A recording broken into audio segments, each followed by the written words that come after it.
पहली बड़ी खबर वज़ीर-ए-आज़म नरेंद्र मोदी से मुतालिक है। पीएम मोदी आज सुबह 11 बजे वीडियो कॉन्फ्रेंसिंग के जरिए सोमनाथ में सर्किट हाउस का इफ्तिताह करेंगे। इसके बनने से अकीदतमंदों को काफी सहूलत मिलनी शुरू हो जाएंगी। सर्किट हाउस बनाने में 30 करोड़ से ज्यादा की लागत आई है। और दूसरी बड़ी खबर बता दें आपको आज की, बीजेपी सदर जेपी नड्डा आज यूपी के दौरे पर रहेंगे। पहले वो आगरा जाएंगे, जहां पर पार्टी के ओहदेदारान के साथ मीटिंग कर इंतखाबी हिकमत अमली बनाएंगे। इसके बाद नड्डा बरेली में डोर टू डोर कैंपेन करेंगे, इंतखाबी तशहीर करेंगे। और तीसरी बड़ी खबर आज की ये है, यूपी में बीजेपी आज से इंतखाबी रथ मुहिम शुरू करने जा रही है।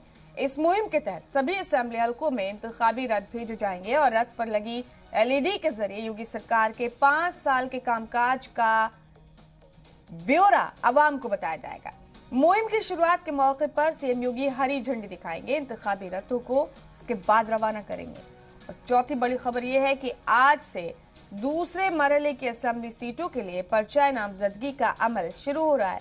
उम्मीदवार 28 जनवरी तक अपना पर्चा दाखिल कर सकते हैं। उम्मीदवार 31 जनवरी तक अपना नॉमिनेशन वापस ले सकते हैं। और आज की पांचवी बड़ी खबर यह है कि कांग्रेस आज यूपी असेंबली इंतखाब के लिए अपना इंतखाबी मंशूर जारी करने जा रही है।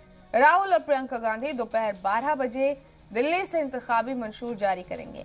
इंतखाबी मंशूर में यूपी के नौजवानों के लिए कुछ बड़े ऐलानात होने की उम्मीद जताई जा रही है।